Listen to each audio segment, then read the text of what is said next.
en la ayudantía de hoy, Ludwig me dijo que viera los cuaterniones, ¿sí? Y también vamos a acabar de ver ejemplos de esos grupos que estábamos viendo la clase pasada, ¿de acuerdo? Entonces, bien, estábamos viendo grupos, estábamos viendo subgrupos, ¿no? Y entonces estábamos viendo varios ejemplos, ¿no? Entonces, les voy a dar otro ejemplo, ¿de acuerdo? Y este ejemplo, de cierta manera, motiva a los cuaterniones, ¿sí? Entonces, vamos a definir el conjunto S1 como el conjunto de Z en los complejos, para que la norma de Z es igual a 1, ¿de acuerdo? Entonces, este subconjunto, que geométricamente, si lo ven en el plano complejo, se ve como el círculo unitario, pues va a ser un subgrupo del conjunto de los números complejos con la multiplicación, ¿de acuerdo? Entonces, bien, ¿cómo se demuestra este hecho? En la ayudantía pasada vimos que un subgrupo, dado que un grupo y dado un subconjunto H de G, H va a ser un subgrupo de G si H mismo es un grupo, ¿de acuerdo? Y entonces vimos que eso era equivalente a tres cosas: a que H tuviera a la identidad, a que H fuera cerrado bajo la multiplicación en G, y a que H fuera cerrado bajo inversos multiplicativos, ¿de acuerdo? Entonces, si yo quiero ver que S1 es un grupo de esto, tengo que ver esas tres cosas, ¿no? Entonces, ¿con cuál me gustaría comenzar? Con el neutro, ¿no? Entonces, bien, el neutro en los complejos con la multiplicación, ¿quién es? Es el 1, ¿no? Y 1 pertenece a este conjunto, ¿por qué?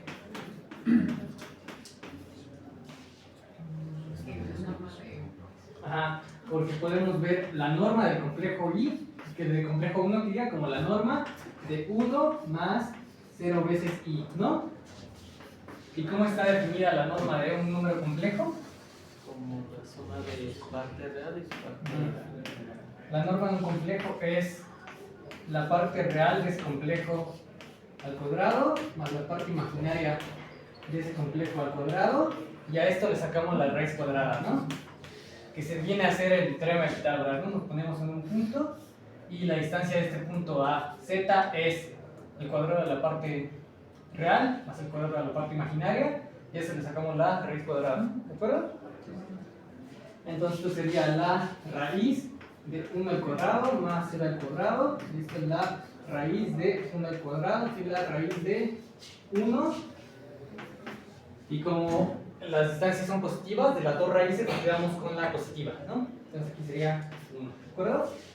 Entonces ya vemos que la norma de 1, como visto como complejo, es 1, y efectivamente 1 está aquí, ¿no? Entonces el neutro se queda ahí, ¿de acuerdo? ¿Qué es lo segundo que les gustaría checar?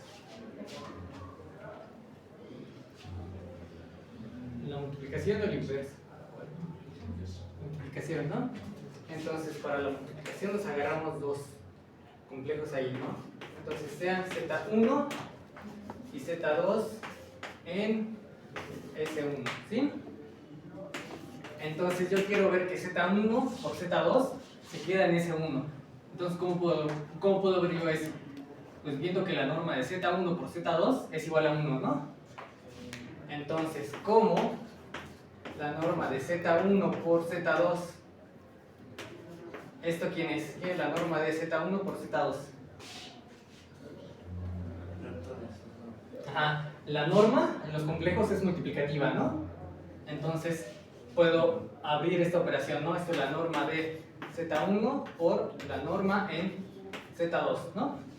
Y una manera en que pueden demostrar eso, pues es usando la forma polar de los complejos, ¿no? ¿Por qué? Porque si Z es un número complejo, entonces Z se ve de la forma R por E a la I teta, ¿no?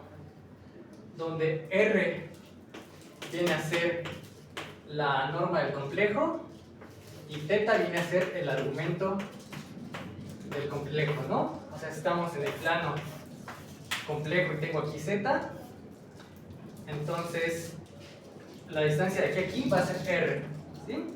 Y el ángulo que z forma con el eje real va a ser el argumento del complejo, ¿no? Y luego, como sabemos que e a la i teta es igual a coseno teta más i veces el seno de teta, entonces esto nos dice en qué ángulo está, y cada complejo se puede expresar de forma única de esta manera, con el ángulo puede ser esto más 2pi veces L, ¿sí? Entonces, siguiendo esa idea de ahí, yo tengo que este complejo Z1 se puede ver como R1 por E a la I teta 1, ¿no? Eso significa que este sería Z1, este es R1 y el ángulo que forma es teta 1, ¿no? Y si tengo Z2, ¿de qué manera se ve Z2? De como un R2 por E a la I teta 2, ¿no? Digamos que es ahora este de acá, ¿no? Este es teta 2. Entonces, esta distancia de acá es R2 y este ángulo es teta 2, ¿no? Entonces, cuando yo hago Z1 por Z2, ¿qué obtengo? Obtengo que se multiplica R1 por R2 y como estos tienen ambos son E a la algo, entonces suman los exponentes, ¿no? Entonces sería E a la I por teta 1 más teta 2, ¿no? Entonces, nótese que la parte de E está guardando información únicamente del ángulo y todo lo que multiplica la E está guardando información acerca del radio, ¿no? De la norma de ese complejo. Entonces, ¿qué significa esta fórmula de acá?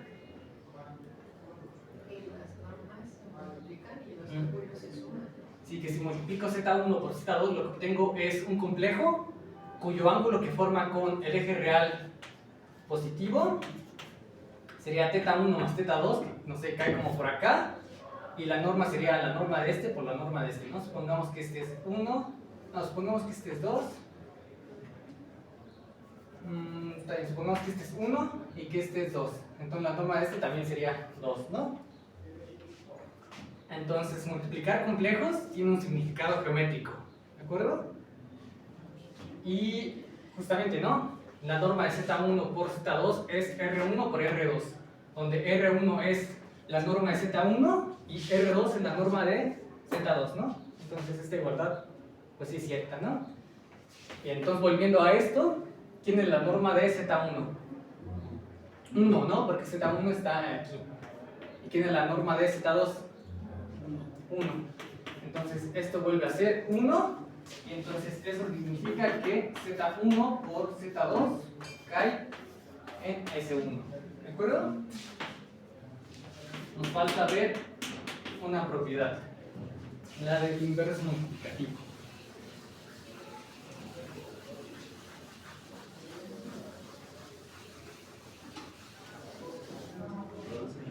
Entonces, bien, ¿qué es lo que yo tengo que hacer en este paso? Pues me agarro un Z en el círculo unitario complejo, ¿no? O sea, Z en S1, ¿sí? Esto significa que yo estoy aquí, bueno, no me sale bien el círculo.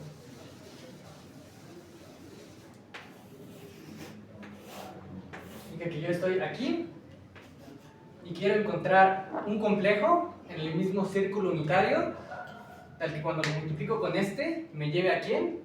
Al 1, ¿no? Que el 1 está por aquí. Entonces, ¿cuál es la fórmula para el inverso de un complejo? Ajá. Acuérdense del significado geométrico de los complejos. Es sumar ángulos y multiplicar normas, ¿sí? Entonces, yo quiero un complejo tal que cuando lo multiplico por este, me devuelve aquí. O sea que cuando a este ángulo, teta, le sumo el ángulo de ese otro candidato inverso, me devuelve aquí. Entonces, eso significa que el inverso debería tener el ángulo opuesto a este ángulo, ¿no? Entonces, ese complejo debería estar por aquí, ¿no? Y debería formar un ángulo de menos teta, ¿no? ¿Y cómo hacemos esa reflexión respecto al eje real del plano complejo? Pues mediante el conjugado, ¿no? dado un complejo Z, el conjugado se define como si Z es de la forma R por E y teta, entonces Z conjugado es R por E a la menos y teta, ¿no?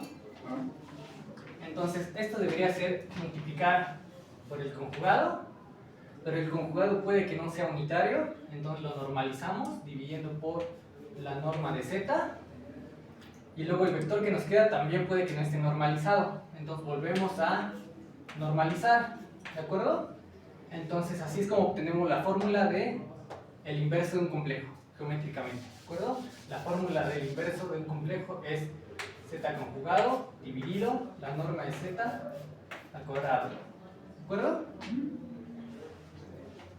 Entonces, dado Z en Z1, queremos ver que la norma de Z menos 1 sigue siendo 1, ¿no? Entonces, ¿quién es este de acá? Esto sería la norma de Z conjugado dividido Z al cuadrado, ¿no? Entonces, ¿qué podemos hacer aquí? Como Z está en S1, ¿quién es la norma de Z al cuadrado? Es 1 al cuadrado, que es 1, ¿no? Entonces, pues, queda como la norma de Z conjugado. ¿Y quién es la norma de Z conjugado?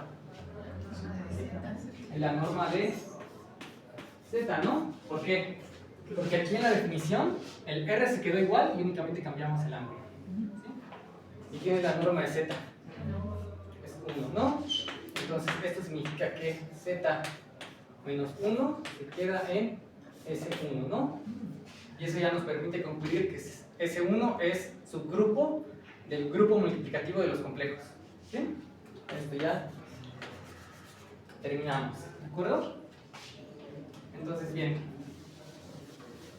en todo este ejemplo me gustaría que ustedes hayan notado algo, que para trabajar rotaciones en el plano, o sea, porque esto es de los complejos, ¿no? Pero los complejos visto como espacio vectorial es isomorfo a R2, ¿no? Entonces aquí es como si trabajáramos en R2, ¿no? Vimos que hacer la multiplicación compleja nos facilita hablar de rotaciones en el plano euclidiano, ¿sí? Y además que tenemos información geométrica, ¿sí? Entonces, bien, esto más adelante va a ser importante. Entonces, ¿aquí dudas con este ejemplo? Bien.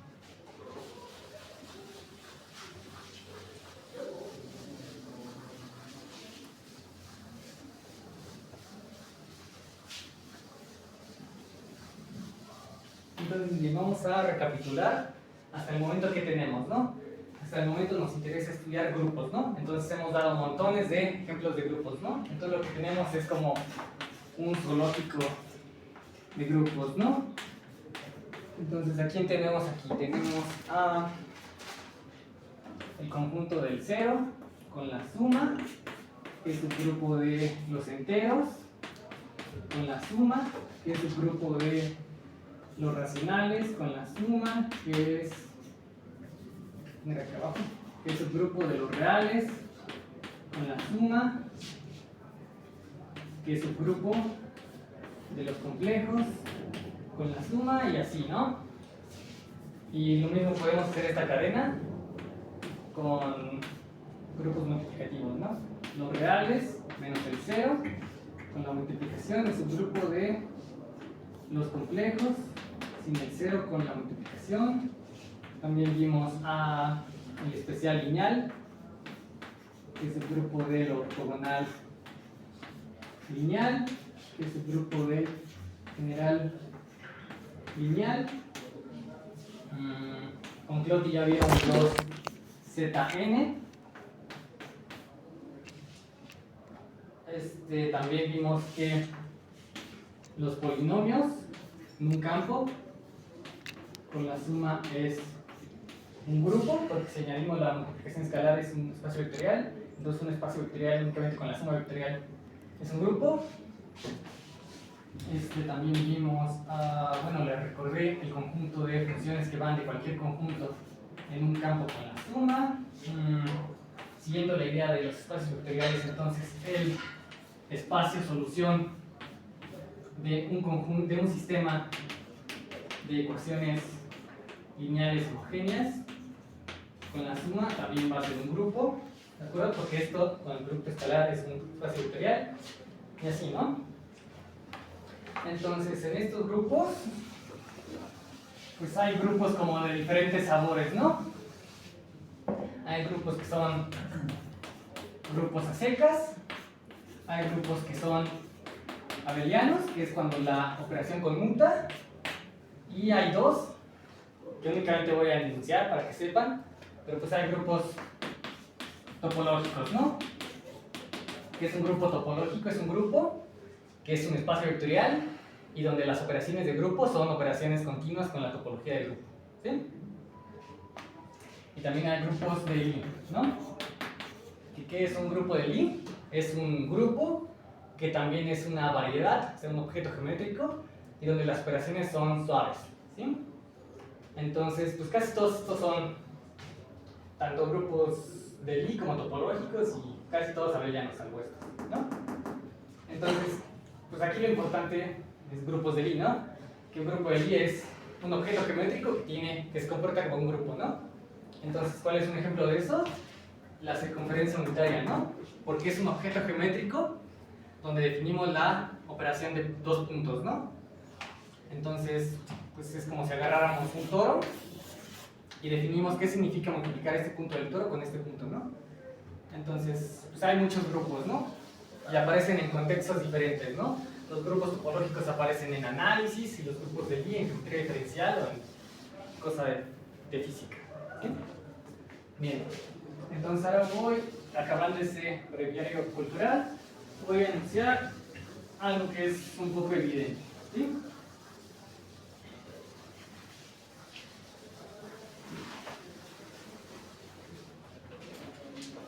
Entonces, proposición sea G con su operación grupo y H un subgrupo de G, ¿de acuerdo? Entonces, si G no es abeliano, que diga si H no es abeliano, entonces G no es abeliano. ¿Sí? Entonces, bueno, es obvio para ustedes. O sea, yo tengo un H que está debajo de un G, y si H no es abeliano, entonces G tampoco es abeliano, ¿no? ¿Y esto por qué pasa? ¿Cómo iría la demostración?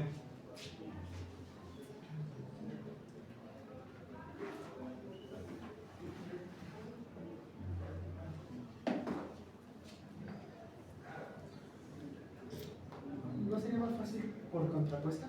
Decir que G es abeliano y entonces llegar a que H también es abeliano, porque al tomar la función con la que está definida ahí como grupo, o sea, restringirla va a seguir siendo abeliano, porque todos los elementos de H también están en G.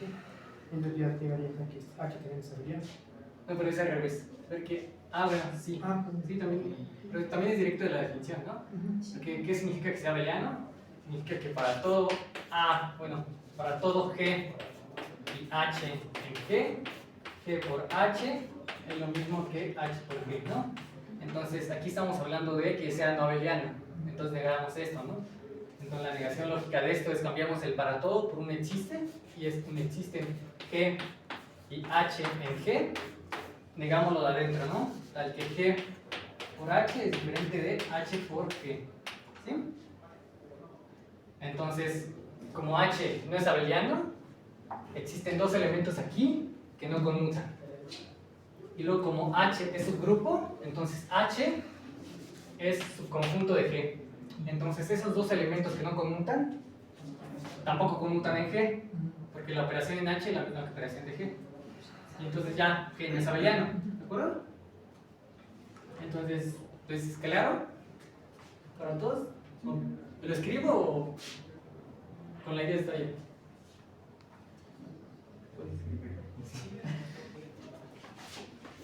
Como H no es abeliano, existen H1 y H2 en H, tales que H1 puntito H2 es diferente de H2 puntito H1, ¿no? Pero puntito H es lo mismo que el puntito en G, ¿no? Entonces esto es lo mismo que H1 punto H2, y esto es lo mismo que H2 punto H1, y estos son distintos, ¿no? ¿Sí? Y luego, como H es el conjunto de G, entonces, en particular,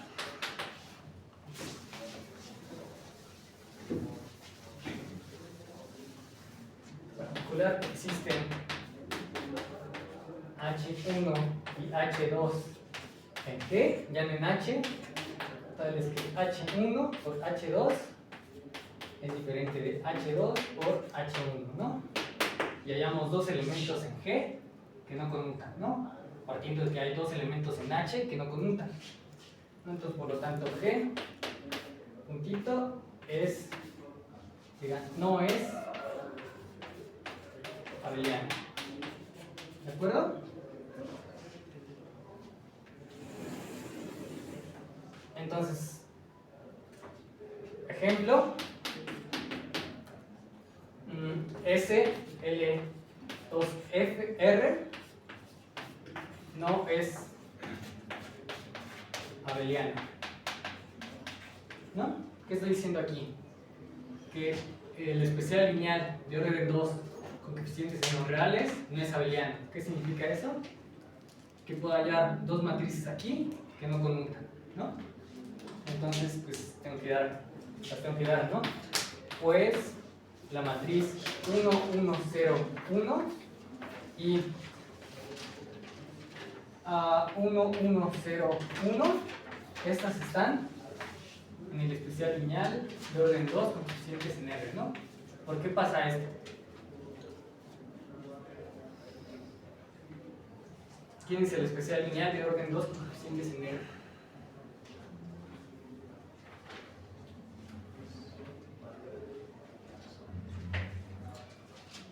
Son las matrices con determinante igual a 1, ¿no? Y esto pasa, o sea, este y este están acá, porque estas matrices tienen determinante igual a 1, ¿no? ¿Cuál es el determinante de esta matriz? Es hacer esto por esto menos este por este, ¿no? Entonces sería 1 por 1 menos 0 por 1. Y eso es 1, ¿no? Y ahora vamos con esta de acá, que es 1, 1, 0, 1. ¿Cuál es el determinante de esta matriz? Es 1 por 1 menos 1 por 0. Y eso vuelve a ser 1, ¿no? Entonces, como ambas matrices tienen determinante igual a 1, ya están en este grupo. ¿Sí?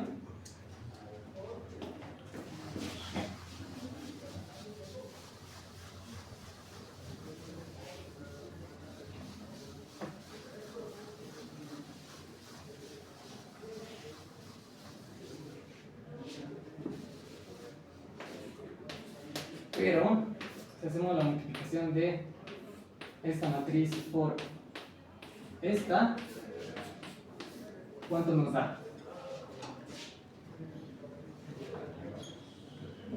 ¿Cuál es la entrada que va aquí?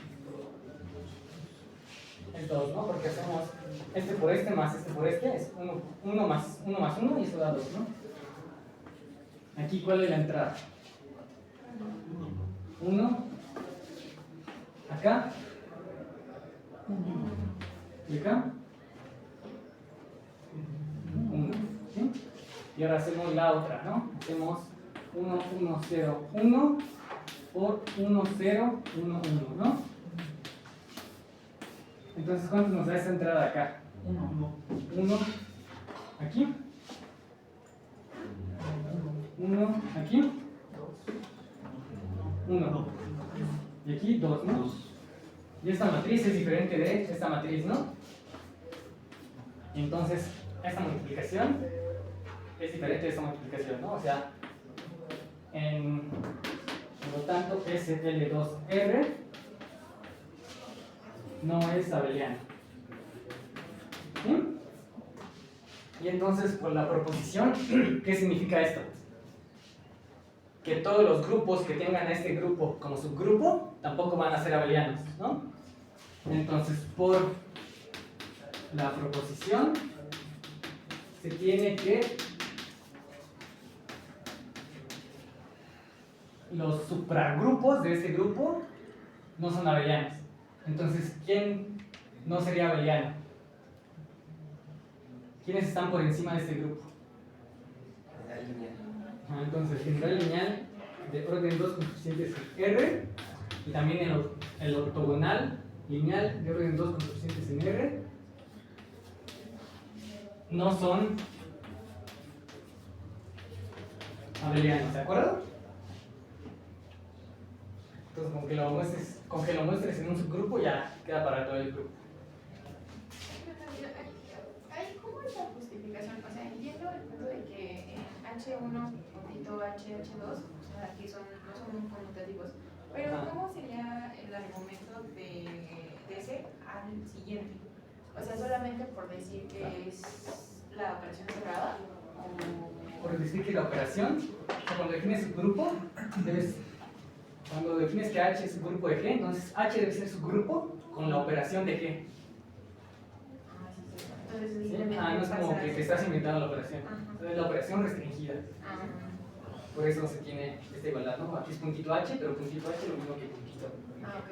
¿Sí? Ya, gracias. ¿Alguna otra duda? Bien, entonces voy a borrar las ilustraciones.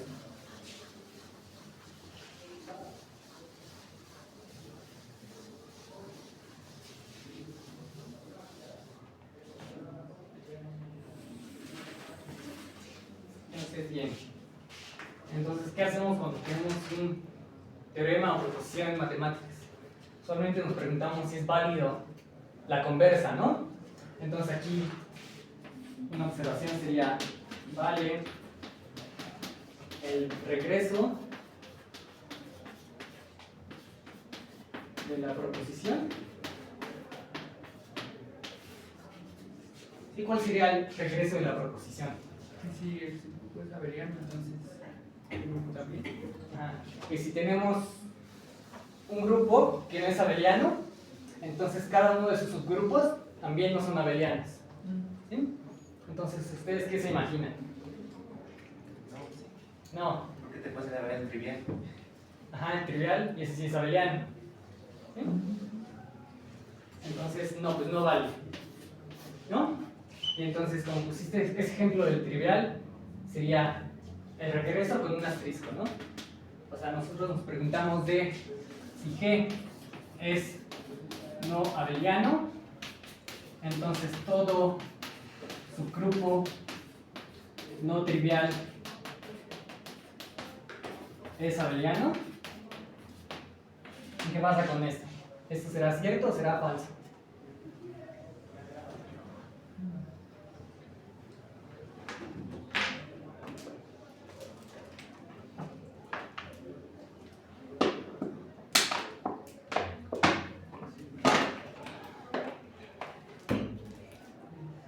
Pues si vemos el zoológico de grupos que tenemos, no vamos a hallar ningún ejemplo de que esto suceda, ¿de acuerdo? Pero la respuesta es que no, esto tampoco pasa, ¿no? ¿Y cuál es el contraejemplo? El contraejemplo va a ser el siguiente.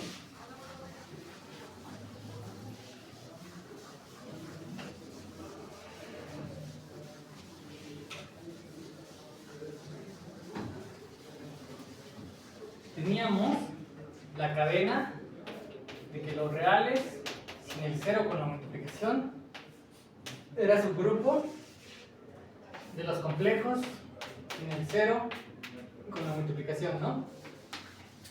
Entonces el contraejemplo va a dar a extender esta cadena del orden parcial, ¿de acuerdo? Vamos a añadir un elemento por arriba de los complejos de tal manera que sea no abeliano, pero todos estos sí son abelianos, ¿sí? Entonces lo que vamos a construir va a ser un subgrupo de los complejos sin el cero, que es no abeliano. Y ese grupo va a ser el grupo de los cuaterniones de Hamilton con la multiplicación, ¿de acuerdo? Este no es abeliano, pero los reales y los complejos sí lo son, ¿no? Estos sí lo son. ¿Sí? Entonces vamos a construir a los cuaterniones. Entonces, ¿hasta aquí dudas?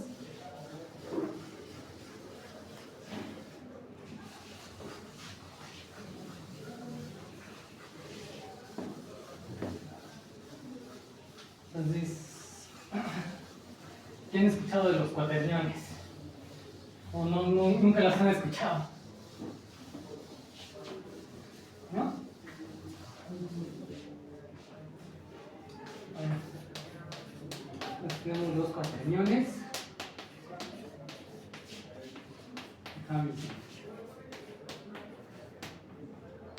Bien. Entonces, si no han escuchado de cuaterniones, entonces, ¿qué han escuchado acerca de Hamilton?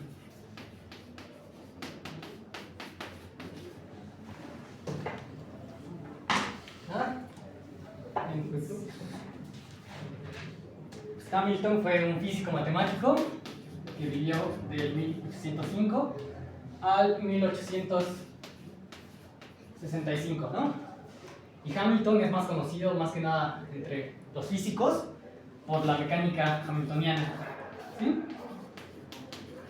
Y la mecánica hamiltoniana es como el epítome de la física determinista, ¿de acuerdo? Porque tienes un sistema físico y dices que el comportamiento de ese sistema está totalmente determinado por curvas en el espacio fásico, ¿sí? En el espacio fásico que vieron en ecuaciones diferenciales. Y aparte de sus aportaciones a la mecánica hamiltoniana, también hizo aportaciones a la óptica, ¿no? En particular a la óptica hamiltoniana, ¿sí? Entonces aquí tenemos dos cosas, mecánica y óptica, ¿no? O partículas y ondas, ¿no? Entonces casi todo lo que hizo Hamilton se generaliza a cosas de cuántica, ¿sí? ¿Y qué más hizo?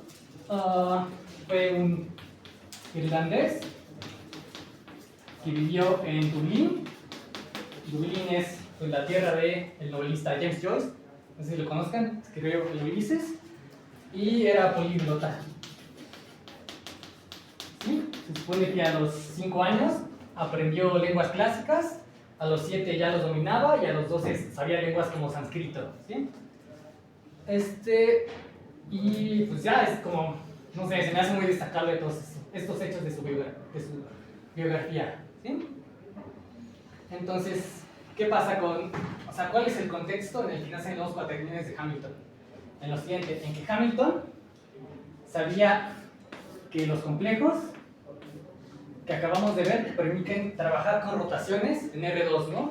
Trabajas con rotaciones en R2, ¿no? O sea, cualesquiera dos puntos en el plano euclidiano los puedes multiplicar, ¿sí? Entonces lo que se preguntó Hamilton fue, naturalmente, si esto es posible en R3, ¿no? O sea, es posible que yo agarre dos puntos en R3 y los pueda multiplicar de manera pues, que encaje con toda la teoría geométrica que hemos hecho hasta el momento, con toda la geometría analítica y así. Esto fue lo que se preguntó Hamilton, ¿no? Entonces la pregunta de Hamilton era todo elemento en R3 se ve de la forma x1, x2, x3, ¿no?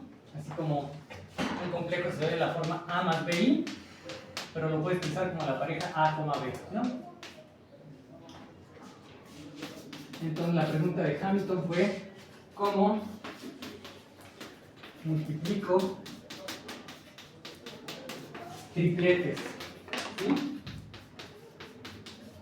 Que por tripletes se entiende una pareja ordenada de 3 puntos. ¿Sí? ¿Cómo yo puedo multiplicar eso? ¿Sí?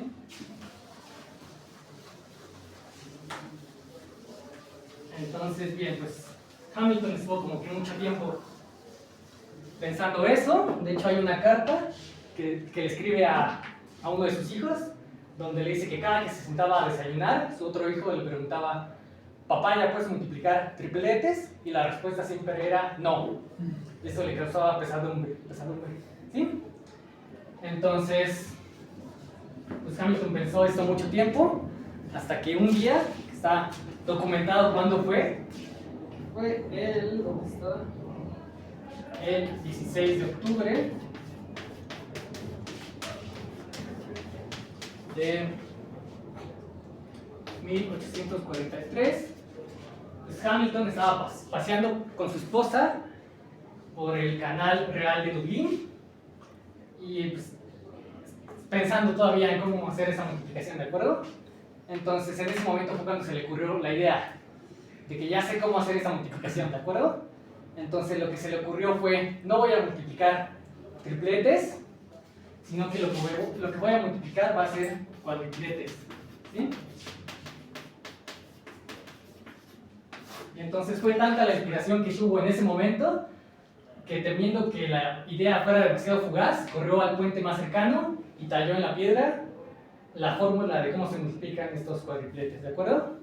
Entonces lo que él escribió fue i al cuadrado igual a j al cuadrado igual a k al cuadrado igual a menos 1 y i j k es igual a menos 1 también, ¿sí?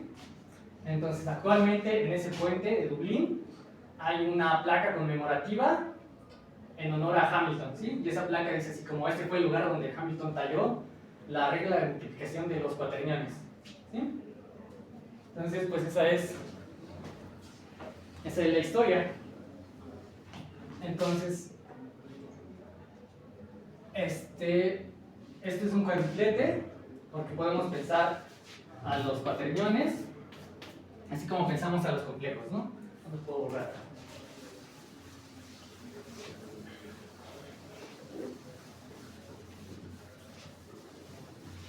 Nosotros podemos pensar a los complejos como los reales, suma directa, una copia de los reales, ¿no? Pero con un i, ¿no?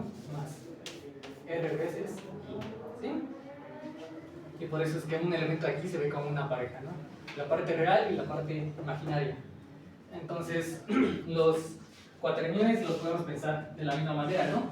Como una copia de r, suma directa, y veces una copia de r, más j veces una copia de r, más k veces una copia de r, ¿no? Y un elemento de aquí se vería como la parte real, más la parte i, más la parte j, más la parte k, ¿no?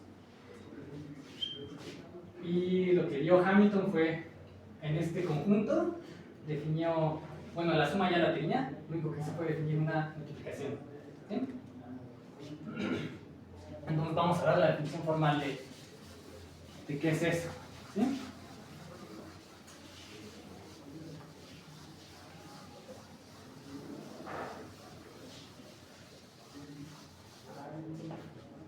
Entonces, definición. El conjunto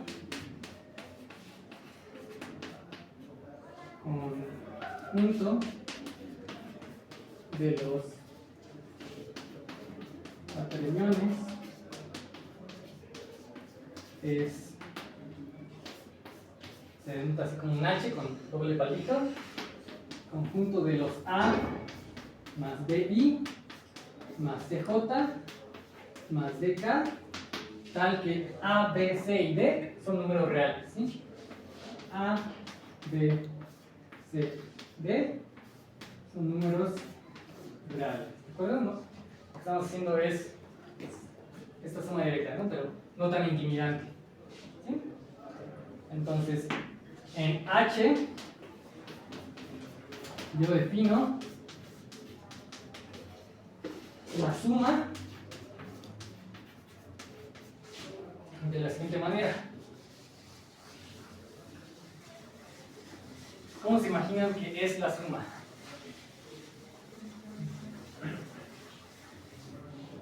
La suma va a ser una operación de H cruz H cae en H de tal manera que A1 más B1I más C1J más D1K, cuando sumo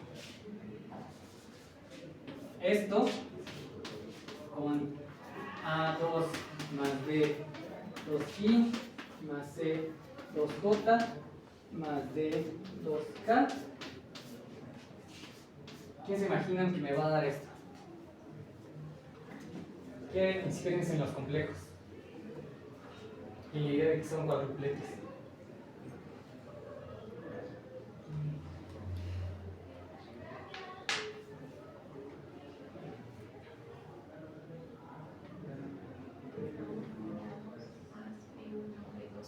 Ajá. Podemos pensar esto como que cada parte vive en un mundo separado, ¿sí? La parte sin IJK, que digamos parte real, vive en un mundo aparte, ¿no? Si fuera una... Si escribimos esto como A, B, C, D, entonces la parte que está sin A solo se puede sumar con partes que tampoco tienen A. Las partes que están las cosas que están en la parte I solo se pueden sumar con cosas que están en la parte I. Las J con la J y la K con la K, ¿sí? Entonces, siguiendo esa idea, esto sería, sumo la parte real, A1 más A2, sumo la parte que tiene a la I, B1 más B2, y más C1 más C2, J más B1 más B2, K, ¿no? Simplemente estoy haciendo como una suma vectorial.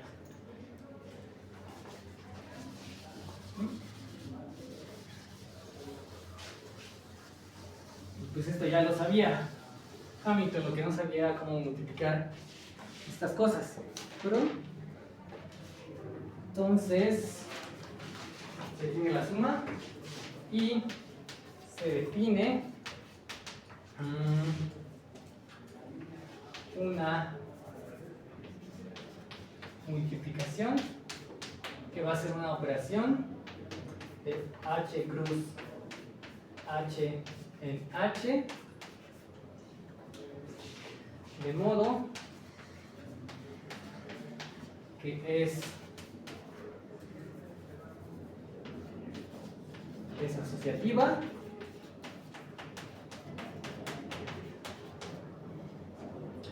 distribuye bilateralmente con la suma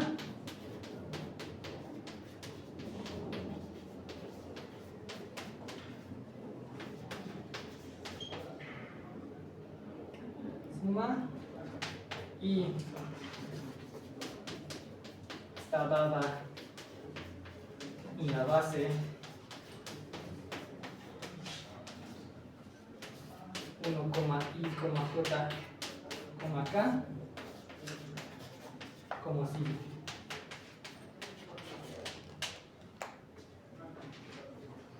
¿Sí? Entonces la multiplicación que sea que construyamos, vamos a dar por hecho que es asociativa y que distribuye de ambos lados con la suma, ¿sí? Y como queremos que los complejos y los reales sean subgrupos, entonces la operación de suma y multiplicación debe coincidir, ¿no? en los reales y en los complejos. Entonces eso es algo de lo que vamos a exigir.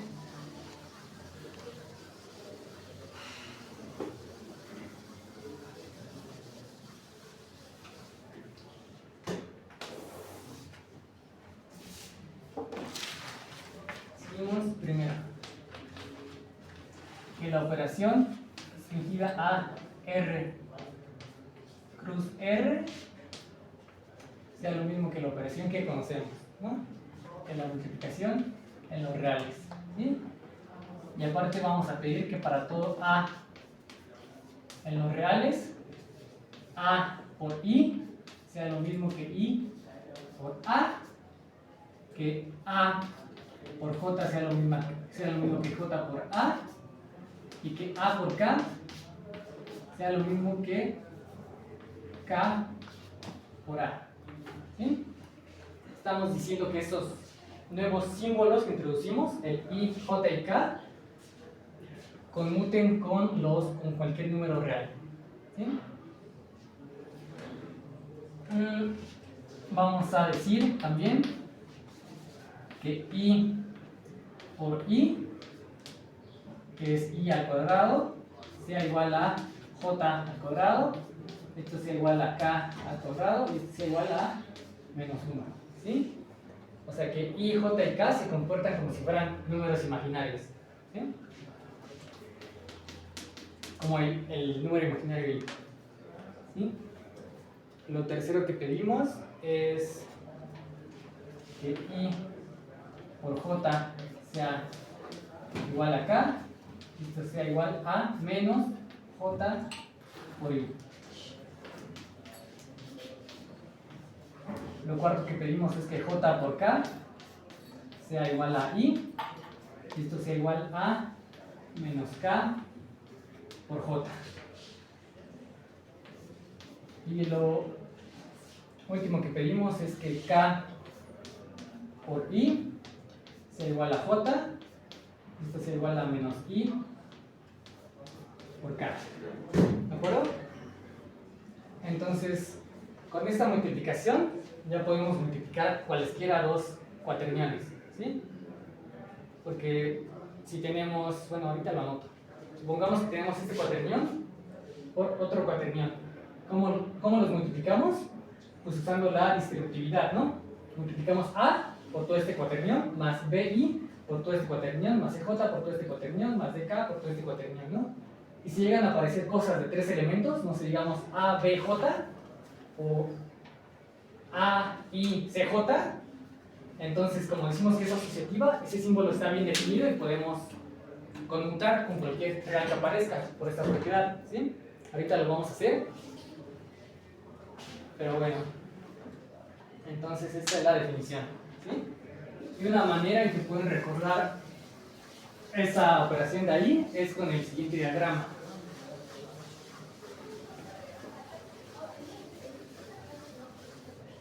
Aquí tenemos una I, aquí tenemos una J, y aquí tenemos una K, y luego volvemos ahí, ¿no?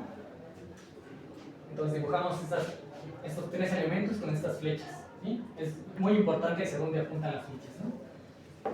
Entonces, estas reglas de aquí están esencialmente acá, ¿no? Porque I por J, ¿quién es? Es K, ¿sí? Si hacemos J por K, es I.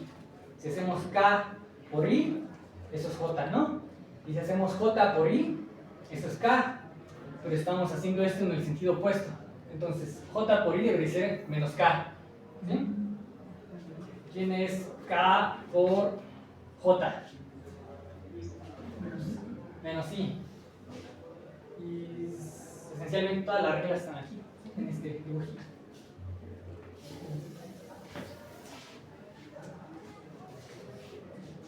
Entonces, bien, yo creo que no me va a dar tiempo de hacer la cuenta porque es larga.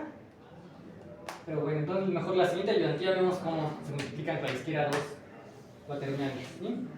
Entonces, les voy a dar un poco de motivación acerca de esto. ¿Qué es lo que quería hacer? O sea, bueno, la pregunta es, ¿esto fue exitoso?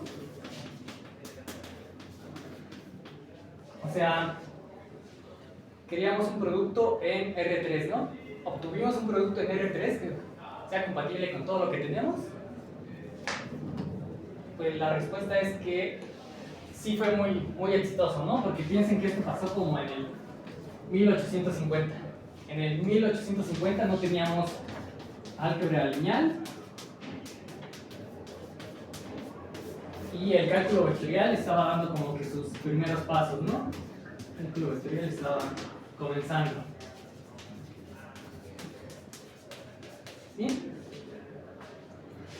Entonces, de los productos R3 que conocemos es el producto interno y el producto vectorial, ¿no? Entonces, quiero que noten que esta operación de aquí es como el producto vectorial, ¿sí? Porque piensen que I es el canónico en la dirección X, J es el canónico en la dirección Y Z es el canónico en la dirección Z. Entonces, lo que estamos haciendo aquí es que si multiplicamos el vector I por el vector J, obtenemos el vector que apunta hacia el eje Z unitario, ¿no? Que sería la regla de la mano derecha. Y si ahora hacemos J por I, nótese que al hacer esto multipliqué este, luego este, ¿no? Ahora quiero multiplicar este y luego este, ¿no? Entonces apunto con el índice aquí y con este dedo hacia allá, ¿no? Entonces lo que tengo es esto, ¿no? Lo que me da es el vector unitario en la dirección z, pero con el sentido opuesto, ¿no?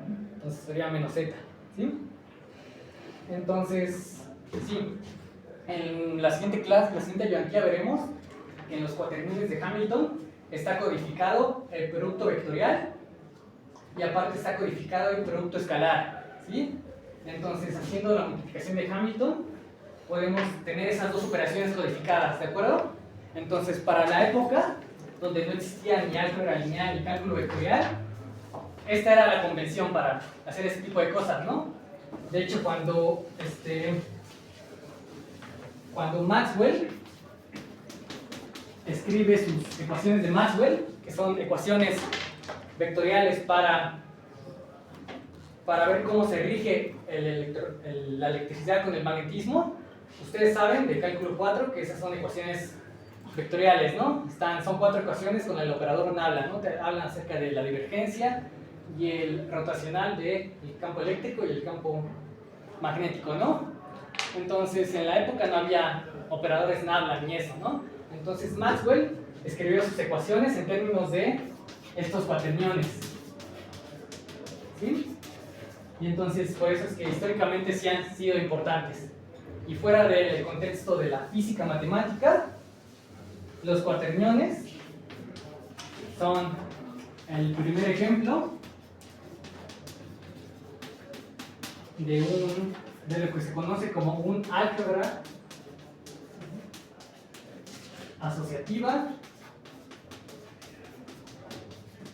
no conmutativa. ¿Sí? Y también es el primer ejemplo como matemático formal de un conjunto con una operación, de tal manera que la operación es no conmutativa, ¿de acuerdo? Un álgebra pues va a ser un anillo que además es espacio vectorial, ¿sí? Entonces un álgebra es como dotas un conjunto de toda la estructura álgebra que conoces, ¿sí? Y bueno, pues esta es la historia. Yo la leí en un libro de historia del análisis vectorial, que igual se los puedo pasar después, ¿de acuerdo? Entonces sería todo y nos vemos el jueves.